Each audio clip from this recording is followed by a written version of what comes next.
Top of the evening to you, ladies and gentlemen. It is I once again. Tonight the topic of discussion is going to be CNN's Black in America 2 special. For the last 2 days, we got to see Black in America 2. Highlight what it is to be Black in America, and it's funny, like. So it was actually not that bad this year. Cause last year I was like really, really upset at Soledad O'Brien. I said I noticed like 1/16 of a black woman did not get up here on CNN and say to us, you know what? This is what I think is, what it is to be black in America. Like, she really could have got lynched for last year's Black in America. I mean, straight up lynched, burned at the stake, Salem witch trial style. Like, how dare you take, take that role, take that position, and, really, really got some, platform to really speak on, and you're going to put on some debauchery, like Black in America 1. But nonetheless, she actually made up for it this year. Black in America 2 this year really took an opposite approach from what it did last year. Because last year was just like depressing to watch. I was like, well, dang, I don't even want to be black in America. You know what I mean? Like, I think, people across the nation were just like, dang.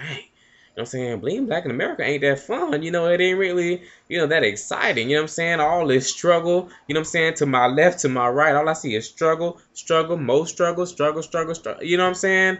And it was just like, well, okay, well, yeah, Black in America, that's not really the topic of discussion at the bingo, the movie night, game night, or what have you. But either way, Black in America 2 was definitely a little better. I didn't have too much ammunition, as far as comedy or anything like that. I must take a better approach at this because, this was a better program than it was last year. But nonetheless, I do want to highlight on some key topics for this year's Black in America.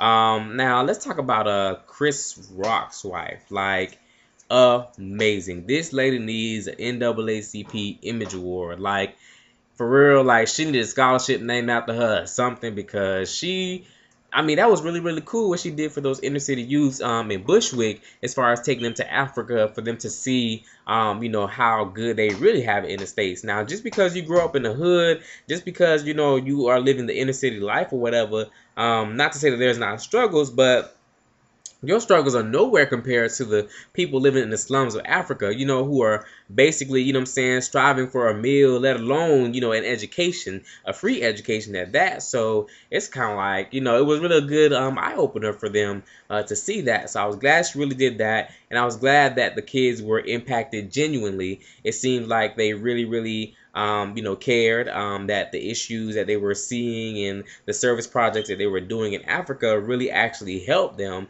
in most ways. Now, of course, time will tell, how they'll end up and, what the real effects of that trip, are going to be as far as, what they're going to do in the rest of their lives and their future. But it definitely was a good step in at least getting those kids more aware of the opportunities they have in their situation and how they can really maximize it instead of, doing the minimum to, stay alive or keep afloat, if you will. So that was really, really hot. And, the dude, what's his name? Whatchamacallit?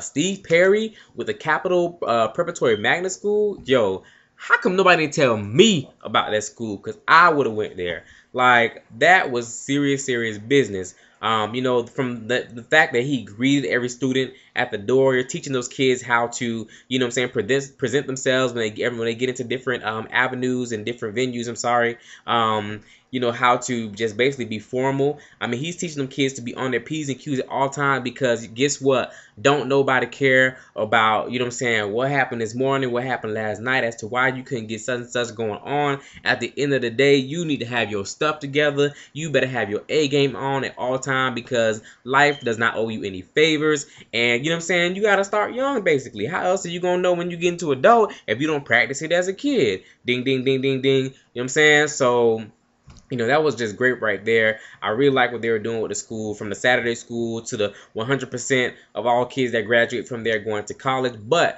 I will highlight something that we all need to think about now. it's great that black students can come together in a setting to where they're being helped by, it have black leadership, what I'm saying. That's really good for them to see that, so they know that it's possible. But as far as them excelling, quote unquote, at a high standard, technically they're excelling with people like them. You know what I mean? Kind of like the same debate with HBCUs over, predominantly white universities. Like, do you really get the challenge? Do you really get a realistic feel of how the real world is and what your, level of succeeding really is when you're being compared to people technically who sit at the same bar as you? I thought the challenge was to, rise to higher bars and to, keep up with those who were already breaking records or making great strides in academics. So, I mean, granted, the school is a great thing for that community, but are we saying, in a sense that, black students perform better in certain settings as long as we keep them safe, and build like a little barrier around them, they can do well in this. But, let's not throw them out there to some other schools because, the statistics look bad and it look like we're trying to drop out more. It looks like we're trying to do this and we're trying to do that. So I don't know. Once again, that's something to kind of think about. Not knocking the school, 'cause I think it's a great program. Like I said, I would have definitely loved to be a student there. But then again, it brings the topic of, whether or not black students or Hispanic students, for that most, can succeed, with competition from your, white counterparts, Asian counterparts, things of that matter. But nonetheless, Steve Perry, great thing that you're doing for that community. I really, really commend it. Really, really good. So, next topic of discussion for Black in America, we have the Black elite. You have your debutantes, your future attorneys and such, the Black affluent, as they mentioned it in Black of America. Now, this was quite interesting because, within our culture, our Black culture, we automatically assume that, once somebody gets a little money, they don't know how to act. They get a little bougie, they get a little stank, they don't want to come to the family reunion or whatever because, the family reunion wasn't catered, by PF Chang's and whatnot. So, they don't know how to act or whatever, diamonds on their neck, all that good stuff. So it was a good look as to, black people who are actually maintaining kind of a grounded living, kind of keeping in touch with their roots and not forgetting, about their history, their past, their, where they are, wasn't always, something that was, able or whatnot. I don't know. But it was just kind of weird to see how, they were really, keeping up with the times, if you will.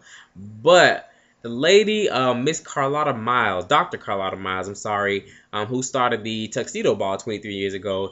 Now, the Tuxedo Ball was supposed to be something, is supposed to be something that, a place for young Black elite to network, to come and mingle, have a good time, basically debutante ball style for the most part. So that's pretty cool. But, somebody kind of mentioned, well, doesn't that kind of make it seem like you're excluding and you're becoming, really exclusive to where, black people are kind of living in this caste system mentality to where it's like, well, you know what? If you part of the ones that don't got it, you can't mess with the ones that do got it. You know what I'm saying? Like, don't mingle. You know what I'm saying? Don't bring those kind of black people to my house because my house is, sits on 5 acres and, got a manicured lawn or whatever. You know what I'm saying? We eat on Versace plates. You know what I'm saying? Like, it kind of created a real stigma, you know what I'm saying? And kind of lived up to that, stereotype that, once you get a little money, you don't know how to act, you know what I'm saying? You forgot that you was raised over there and, in the projects,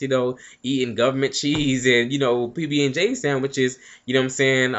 And all of a sudden you got filet mignon, you know what I mean, on your plate and you know what I'm saying, you stuck up now. You real conceited, you know what I'm saying? You ain't got no reason. So I don't know, that was kind of like weird, kind of sketchy in a sense because, that didn't make us look good. You know what I'm saying? Basically, it really didn't make us look good. It made us look like, once we have money, we're going to abandon our community. We're not going to go ahead and commit to service. And that's not really what it's about. You know what I'm saying? When you get a platform like that, when you get the opportunity, you know what I'm saying, financially to maybe, live a better life, you know what I'm saying? You want to make sure that you show others how you got there. You want to make sure that you extend a hand to your fellow brother, your fellow sister, and, encourage them, to do great things as well. Or, if you can, definitely give back to your community, whether it be your time, whether it be your money, money, whether it be just your straight up influence, or exposure.